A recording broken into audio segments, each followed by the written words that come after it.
Panganak ko sa kalibutan nga putot yun kaayo. Nag-edad nag-25 ang height mura pagkutso. Ibugal-bugalan ko sa mga taas nga tawo. Tawgon ko nila og putot ko di ba unano.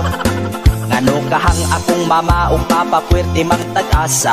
Akong mga igsuon ang height pang basketballista. Ako ra ang bubo ngano kahang wala katubo. Nagsigi og kaon pero idadray ni dako. Maong nangita ko og paagi nga mo taas. Sa among balay maulaw na kong mugawas. Daghan na ko og giinom nga mga tablitas. Pero wala gyud ipik ko sa akong lawas. Itambagan ko sa suod na ko nga amigo. Inikabag ang tuig puno ilukso-lukso. Maupuno na ang kalihi sa mga pandak. Inig ka alas 12 mo ambak-ambak. Kay gustong mo taas ako ang gisunod iyang gisulti. Wala ko natulog kay naghulat sa alas 12. Sa gawa sa among balay dito ko nag-istambay. Aron taas ug ambakan ni patong kuslantay.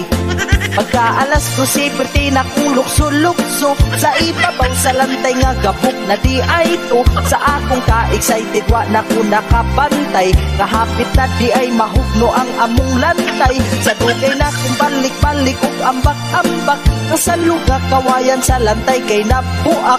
Anduhan ako katiil nilusot sa salog. Pagkasakita na ipit akong itlog.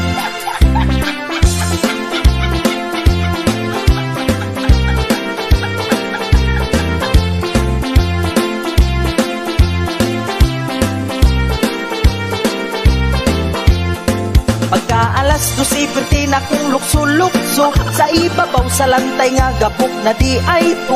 Sa akong ka-excited wa na ko nakabantay. Kahapit na di ay mahugno ang among lantay. Sa dugay na kong balik-balik ug ambak-ambak. Ang salog nga kawayan sa lantay kay nabuak. Anduhan ako katiil nilusot sa salog. Pagkasakita na ipit akong itlog.